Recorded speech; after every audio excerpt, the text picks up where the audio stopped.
Bien-aimés frères, bien-aimées sœurs, que le Seigneur vous bénisse. Je suis le modérateur Cyril Lévesque de la méthode. Je vous partage ici les différents témoignages que Dieu a manifestés dans la vie de nos frères et sœurs. Je ne suis pas médecin, je ne suis qu'un canal de la transmission de la gloire de Dieu. En écoutant ce témoignage, sois rassuré que ton heure adviendra ou toi aussi tu rendras ton témoignage. Si ce témoignage te fait du bien, alors partage-le à quelqu'un. Si toi aussi tu reçois ce témoignage, partage-le auprès de quelqu'un qui a certainement besoin, qui traverse un moment difficile. Que Dieu te bénisse, que Dieu te garde. Bonne méditation. Au nom du Père et du Fils et du Saint-Esprit. Amen. Tu peux aussi m'écrire au 0707. Alléluia. Le Christ est vraiment ressuscité. Alléluia. On va maintenant acclamer Dieu pour la vie d'un homme qui n'est plus à présenter. Je ne peux pas laisser le micro sans que l'acclame mon papa. Celui-là même que le premier responsable de la communauté Immaculée Conception. Bien-aimé de le Seigneur, acclamons Dieu pour la vie de son serviteur. Le modérateur.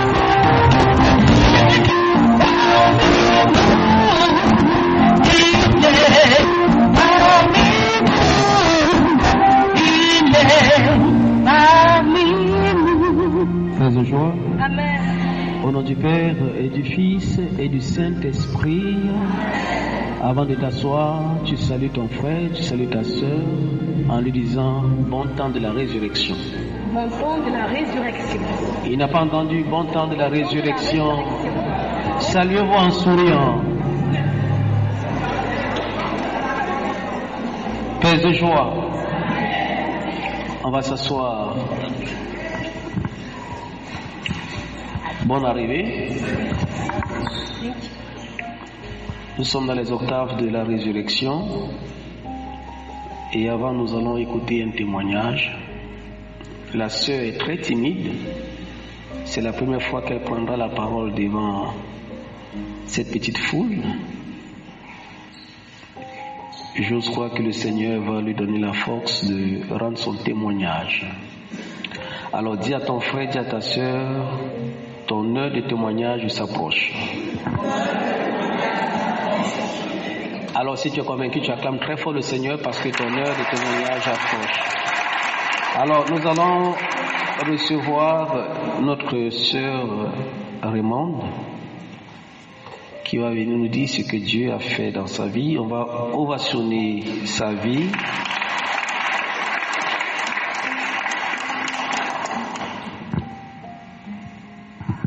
Paix et joie.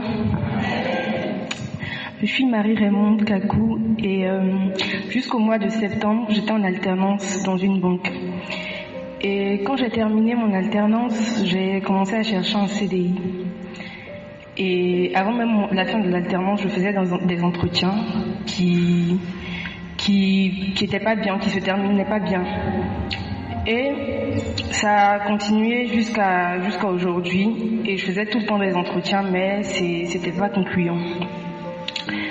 Et j'ai un ami à qui je parlais et je lui disais, mais ça fait des mois que je cherche et que je trouve pas. Et il me dit, mais arrête de chercher en Île-de-France et commence à chercher un peu plus dans les villes à côté de Paris. Donc je continue de postuler et chaque fois je discute avec le modérateur, je lui dis, je trouve pas, c'est compliqué, j'ai l'impression que Dieu m'a abandonné, ça fait des mois que je cherche mais il n'y a rien. Donc je continue de postuler et fin mars, je reçois un appel pour un entretien. Et la dame m'explique un peu le poste, on fait un entretien téléphonique très rapide et on programme un entretien visio. Et je me souvenais plus d'avoir postulé à cette offre-là. Je cherchais, je comprenais pas en fait à quel moment j'avais postulé.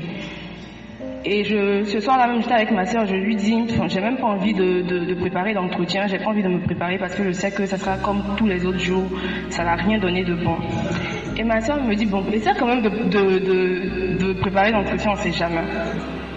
Donc je prépare mon entretien et le lendemain je fais l'entretien avec la dame. L'entretien dure 1h20.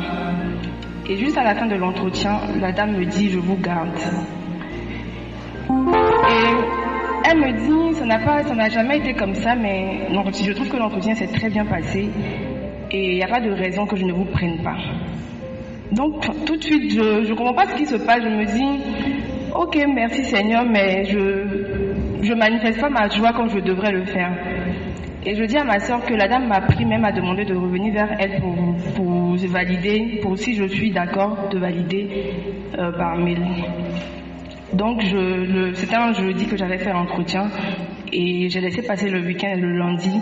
J'ai envoyé un mail à la dame pour lui dire que c'était bon. Et à la suite de ça, au mois de novembre, j'avais fait ma demande de titre de séjour. Donc pendant que j'ai le travail, j'ai pas de titre de séjour. Et je dis à Dieu, mais finalement, maintenant j'ai le travail, mais j'ai pas encore de titre de séjour. Je vais faire comment, sachant que je n'ai même pas dit ça à la dame. Et donc je suis là la semaine dernière, enfin même pas la semaine dernière, hier, je reçois un SMS de la préfecture disant que mon titre de séjour est prêt et je commence la semaine prochaine. Que Dieu achève ce qu'il a commencé. Alors, paix de joie, Dieu lui donne un travail et Dieu lui donne son titre de séjour. Je ne vais pas revenir sur sa rencontre avec la communauté, mais elle a beaucoup persévéré. On s'est rencontrés plusieurs fois à Paris. Je vois en elle quelqu'un qui croit, mais parfois l'impatience nous amène au découragement. Et je l'ai dit tout à l'heure, je te vois grande et directrice de ta propre société plus tard. Dis à ton frère, tout est possible. Dis à ta soeur, tout est possible, parce que c'est la résurrection. C'est quoi? C'est quoi? Alors, tiens-toi debout. Mets-toi en face de ton voisin. Mets-toi en face de ton voisin. Regarde droit dans ses yeux. N'aie pas peur, même s'il te frappe à la maison. N'aie pas peur. Tu l'as regardé? Voilà. Il faut lui dire, je te le dis. Je te le dis. Résurrection. Au nom puissant de